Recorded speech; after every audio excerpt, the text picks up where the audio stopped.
I got these for you. That's I know so you nice. usually pick these up in a market, so Yeah. I wanted to hand these to you. That is so kind. Thank you, Lisa. Yeah, of course. Wow. I can also take them to settle them Here, I'll wherever set you them. want. I'll set them. Don't worry. Yeah. Thank you so much. That's so kind. Of course. And also, Beautiful. congratulations for the film. Thank you. I will properly introduce myself now. Good. I'm Eliza. I'm an actress and I'm a content creator. I'm Okay, with Disney cool. Brazil. Nice. And I'm Beautiful. so excited to chat with you. I'm so excited to talk to you. Here. Yeah. Oh my goodness. Yeah, the Stone Pony. That's incredible. I mean, to be here, to have seen the movie yesterday. Yeah. I would love to just start getting to understand what the process was like for you. Like, Yeah. I mean, being able to be here, the legacy of bringing this version of Bruce to life. Yeah. How was it for you? Yeah, it was daunting. I mean, you know, I've been a fan of Bruce's for a long time, but my understanding of Bruce was sort of this kind of rock god and an icon, and I knew what a you know, impressive performer he was and what a beautiful writer he was, but I didn't really understand, you know, the man. And I think we had an opportunity with this movie that's telling such a kind of a specific story in a specific place and time, to show, you know, the man, you know, outside of the Bruce Springsteen that we all know. And I felt like that was my path in. You know, that was my approach. You know, how can I strip the Bruce Springsteen out of it so I can kind of like get over my anxiety and fear about approaching it, and then kind of bring the Bruce back into it throughout the process. I read in the Time article that this was a movie about a musician who happened to be Bruce Springsteen. Yeah. You said that. Yeah. And it perfectly describes my experience, at least watching the film. It felt like for those who don't know Bruce, it's also just a beautiful and complex portrayal of mental illness and like also fame and all that thing. Yeah. For those who don't know Bruce, what do you hope the film tells them, and what like message do you hope it brings Yeah, forward? I mean, this is like it took a lot of bravery for Bruce's actions in the film, and then for Bruce now at the age of 76 to sort of let go of the steering wheel and allow, you know, Scott and I to tell this very private and intimate story. But I don't know. I'm hopeful that young men in particular kind of walk away from this film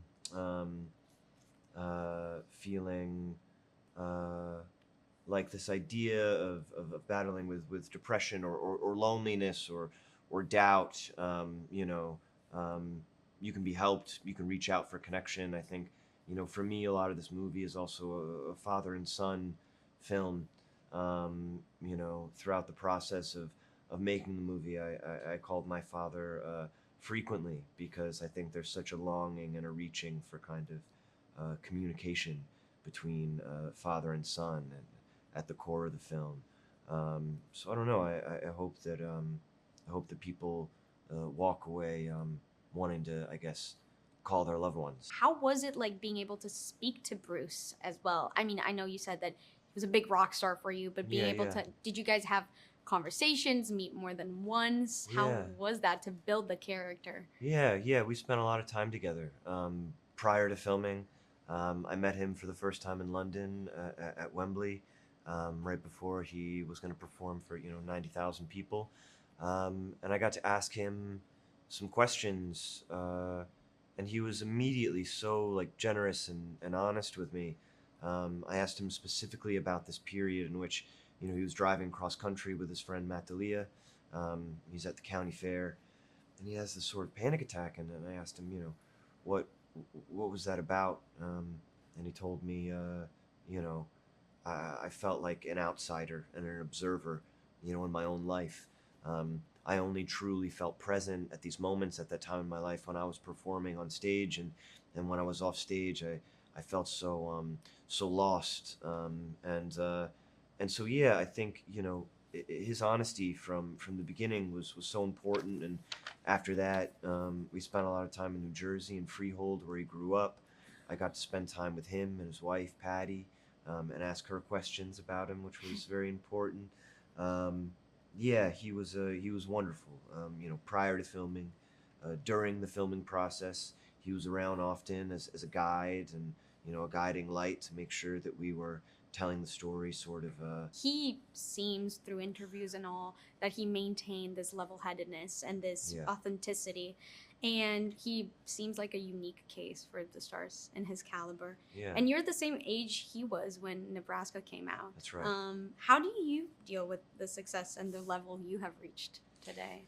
You know, you mentioned that Time, you know, magazine piece on Bruce that came out a couple weeks ago, and John Landau said something about you know, show business being a really great business and can be a lot of fun, but it has to be a part of a much bigger life. You know, it can't be a substitution, and I think that's something, you know, very important to remind myself of going forward.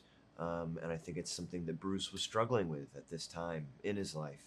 I think he was always very clear in his artistry and his capability. But again, I think it was the time off stage, you know, outside of the recording studio, where he was feeling a bit lost and like a fraud.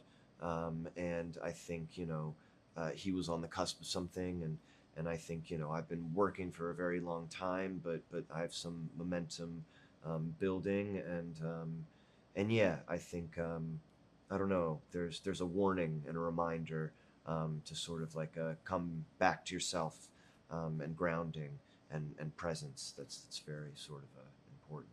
He also, I'm sorry to keep referencing it, it's just, it was such a unique piece, the Time Yeah, article. no, absolutely. And he mentioned that music is a conversation. Mm. And did you feel at a dialogue with not only Bruce himself, but your Bruce? Yeah. And is there anything from his artistic process that you're gonna bring on to yours? Yeah, I mean, I think there's a beautiful commitment that Bruce has always had to his artistry. That's something I strive for. I think I can always do more or do better with. But I think, you know, what he does best is sort of take his pain and turn it into something, you know, relatable.